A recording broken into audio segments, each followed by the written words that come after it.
आदरणीय बंधुओं, माताओं व मेरी प्यारी बहनों, राधे राधे।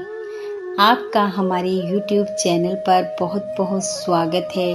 बंधुओं, आज हम इस वीडियो में भगवान भोलेनाथ के गोपीश्वर रूप की कथा सुनेंगे, जिसे सुनने सुनाने से महादेव की कृपा होने पर मनुष्य को मनोवांछित फलों की प्राप्ति होती है।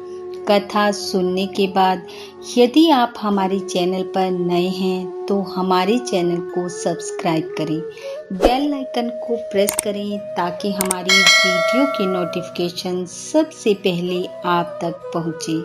वीडियो को शेयर व लाइक भी जरूर करें। शुकदेव जी महाराज राजा परीक्षित को भगवान भोलेनाथ के गोपीश्वर रूप की कथा सुनाते हुए कह रहे हैं कि एक बार भगवान श्री कृष्ण ने 6 मास की एक रात्रि करके मन्मथ का मान मर्दन करने के लिए महारास किया। भगवान कृष्ण द्वारा किए जा रहे महारास की गूंज तीनों लोकों में फैल गई। महारास की इस मनमोहक सुगंध से कैलाश पर विराजमान भोलेनाथ भी न बच सके। मनमोहन की मीठी मुरली ने महादेव का मन मोह लिया। उनकी समाधि टूट गई और वह महारास को देखने के लिए ललायत हो उठे। पार्वती जी के सामने महादेव ने अपनी इच्छा प्रकट की। पार्वती जी ने भोलेनाथ को समझाया, प्रभु, वहां श्री कृष्ण के अलावा कोई पुरुष नहीं जा सकता।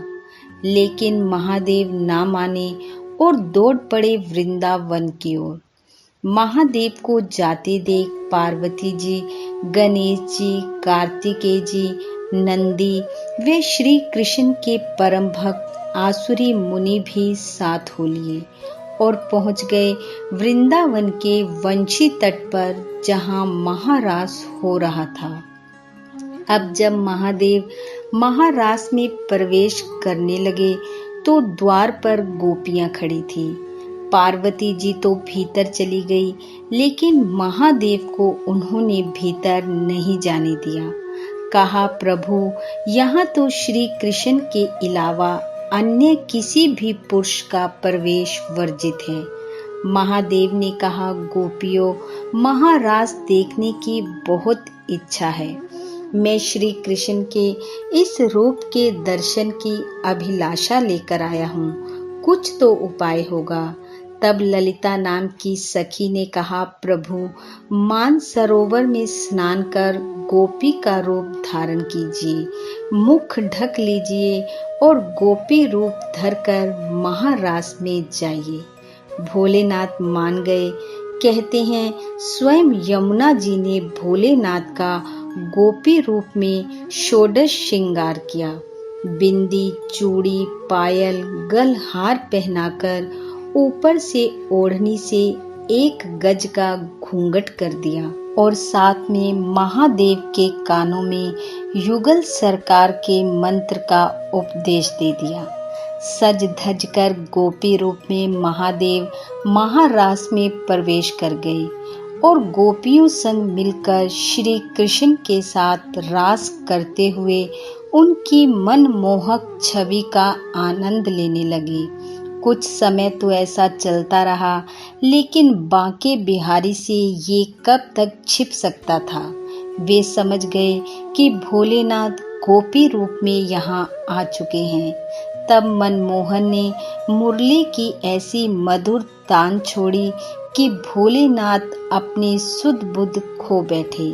रास करते करते मोहन ने सोचा कि क्यों ना कुछ हास परिहास किया जाए। भगवान श्री कृष्ण रास को रोक कर बोले, अरे गोपियों, मन में एक इच्छा हो रही है कि जिन जिन गोपियों ने अपना मुख घूंघट से ढक रखा है उनका मुख दर्शन किया जाए। गोपियों ने कहा, कान्हा, आपसे क्या छिपा है? यदि आपकी ऐसी ही इच्छा है तो ऐसा ही सही। भोलेनाथ सोचने लगे कि महारास के बीच में मोहन को मुख देखने की ये क्या सूझी। मन ही मन घबराने लगे कि अब तो ये राज सबके सामने उजागर हो जाएगा। जब भगवान कृष्ण ने कहा, ऐसा करो, सभी गोपियां पंक्ति बनाकर खड़ी हो जाओ। श्री कृष्ण के मुख से ऐसा सुनते ही महादेव ने थोड़ी राहत की सांस ली। सोचा, लाखों की संख्या में गोपियां हैं, मैं सबसे अंत में खड़ा हो जाऊंगा और मुख देखते देखते कन्हैया थक जाएगा और मैं बच जाऊंगा। ऐसा सोच भोलेनाथ सबसे अंत में जाकर खड़े हो गए।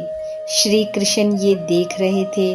उन्होंने कहा, मुख देखने का सिलसिला यहाँ से नहीं, अंत से शुरू किया जाएगा। भोलेनाथ ने सोचा, ये तो मेरा ही नंबर है, और दौड़कर दूसरी ओर जाने लगे। दौड़ती हुई गोपी को देखकर भगवान श्री कृष्ण बोले, पीछे किसी और गोपी का मुख देखूंगा, सबसे पहले इस गोपी का मुख देखूं जो दौड़ दौड़कर इधर उधर जा रही है, इसे अपना मुख दिखाने में ला जा रही है। यह सुनते ही महादेव दौड़े।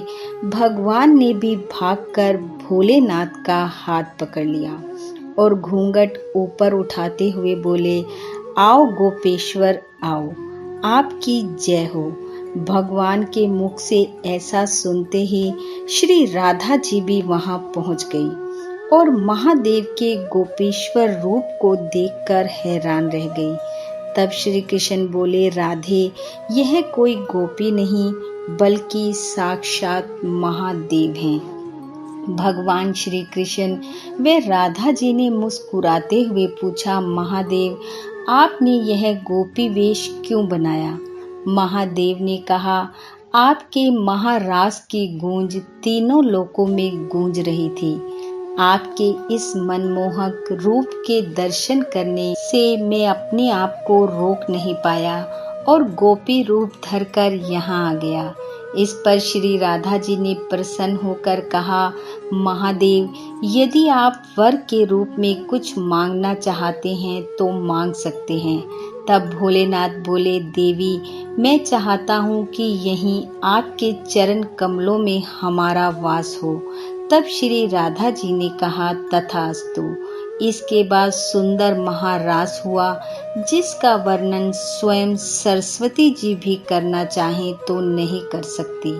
महारास के बाद भगवान श्री कृष्ण ने कालिंदी के निकट निकुंज के पास वंशी वट के सम्मुख भगवान महादेव जी को श्री गोपेश्वर महादेव के रूप में स्थापित कर विराजमान कर दिया। स्वयं श्री कृष्ण, राधा जी व अन्य गोपियों ने उनकी पूजा आराधना की।